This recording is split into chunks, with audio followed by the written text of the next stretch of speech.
So have you ever heard me say that emotions are bad? No. Have you? No. No, emotions are the end product of an experience. So then, do I react in my life? Yep, I do. But the question is, how long are you going to react? That's the real question. Because if you keep that emotional reaction going on for an extended period of time, sooner or later it'll become your identity. And then people say, why are you so bitter? Why are you so frustrated? Why are you suffering so much? And your brain, in that emotion, you're in the emotion, which means you're in the chemical residue of the past, is going to call up the event because you're emotionally connected to it. And you're going to say, I'm this way because of that past experience. So then, imagine what I do with people. We have people that have been abused. We have people that have been traumatized, that have been assaulted. We have people that have had very, very difficult pasts. And have you ever heard me say to revisit the event? Have you ever heard me say that? Never do we need to revisit the event, because once you do, you open the box. But what we want to do is overcome the emotion, because that's just what's lasting from the event. So you sit a person down, and the moment you sit them down, what do you think the body's going to do? It's going to look for something to recreate that emotion, because that's the person's identity. Are you with me still? So if I make the person, if I inspire the person to sit there, and they're sitting there, and all of a sudden they're noticing that they're hot, and they're irritated, and their stomach is twisting, and all of a sudden it's a group of sensations, a group of feelings that they have called all along frustration. But the different sensations, the moment you name it, it becomes an emotion. But what it is just bodily sensations. It's energy that's stuck in the body. So the body is looking to go back to the past. It's believing it's in the past. Are you with me still? So if the person becomes aware that their body is doing that, and like training an animal, allow the body to feel that emotion and then settle it down into the present moment. When you settle it down into the present moment, the body starts to trust the present moment and move out of the past. And there's a release of energy. Then the body goes, well, wait a second, what's going to happen in the next moment? And it starts doing that. And it starts to try and anticipate the future. And you settle the body back down into the present moment.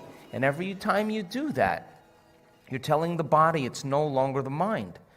That you're the mind, and your will is getting greater than the program, and all of a sudden you start to lower the volume to that emotion. And when you begin to break the addiction to that emotion, the side effect of breaking that addiction is called joy. It's called freedom. All of a sudden the body's saying, I don't want to be tormented anymore. Now, does that mean you shouldn't grieve over things that you lose? Grieving is a biological process. It's neural pruning. It's a death of circuitry. It's a death of emotions. It's the absence, a void of something in your life. And that's important, but in grief, sooner or later, you got to come to a greater understanding about death, a greater understanding about loss, a greater understanding so that you can adapt to those conditions. Every time I sit with someone and they start complaining about their life, and I let them go for a few minutes, and then I go, oh! You know what I say to them? You only complain about your life when it's not working. And the emotion that you're feeling right now is keeping you connected to the past. You never do this when your life is working. And so I don't have a problem with moving through the stages of emotions. But I also know that what a person really wants more than anything else is to be free. People want to be free. And I have witnessed transformation on every culture, on every skin color, every shape, every size, every age. I've witnessed it. And the same radiance that takes place in a person's face, a light behind their eyes, a different physical presentation of their face is eminent, it's real. And that person has worked to overcome themselves. And so it's not that we shouldn't feel emotions. We should feel those emotions and feel them completely. And like a child, get over it though, and just let it out and then go. When we witness people analyzing their life within some disturbing emotion on the brain scans, over and over again, we saw their brain getting worse. Just worse. And I would go, excuse me, Hector, what the hell were you doing in there? Oh, I was just caught up with my ex and the kids. And well, yeah, I want you to know that that's making your brain worse. And so then when they start reasoning that, and they understand, I'm not going to give them the answer to their problems, because when a person is suffering, what are they looking for? They're looking for me to take them out of their suffering, and I can give them the answer, the correct answer to their problems, and they will argue against me. They will argue the entire time. No, but. And no, what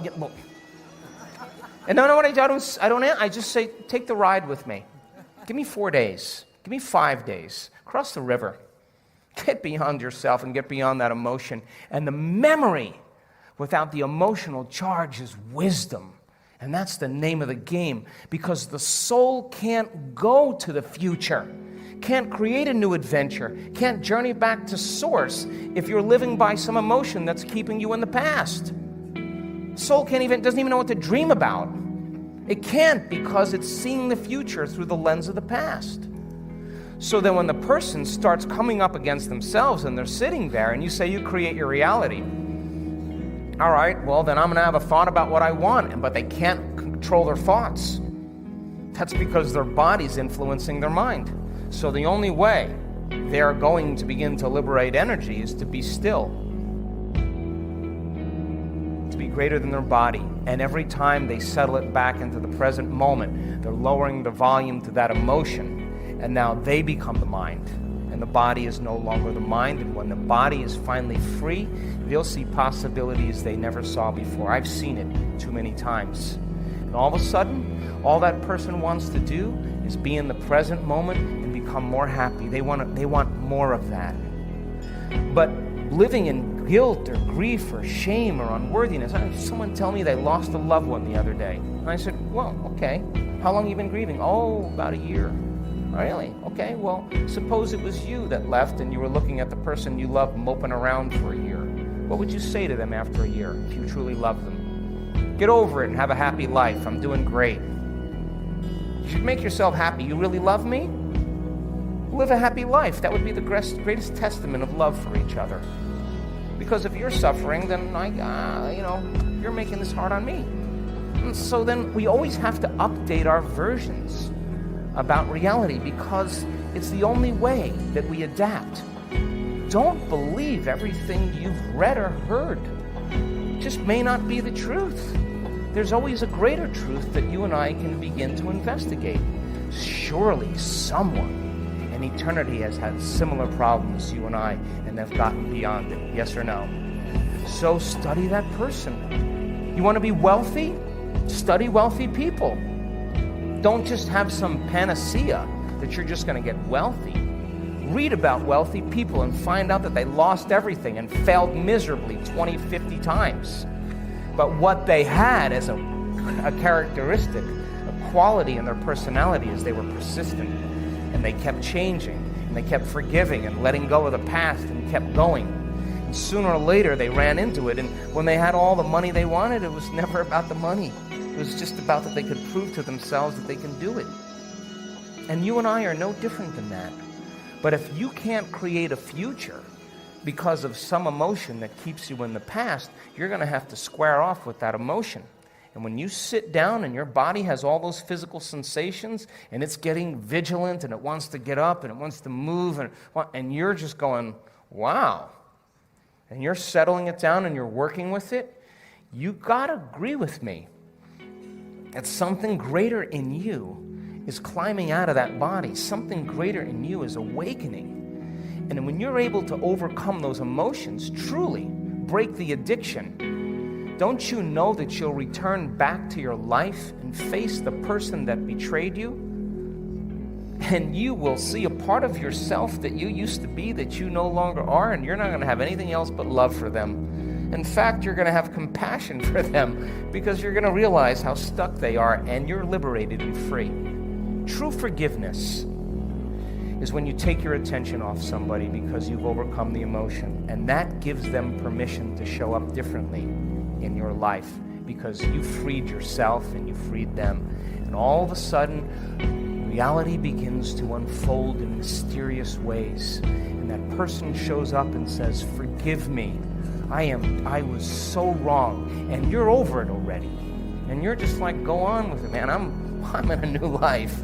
I would have never been in this new life if you didn't betray me. Thank you.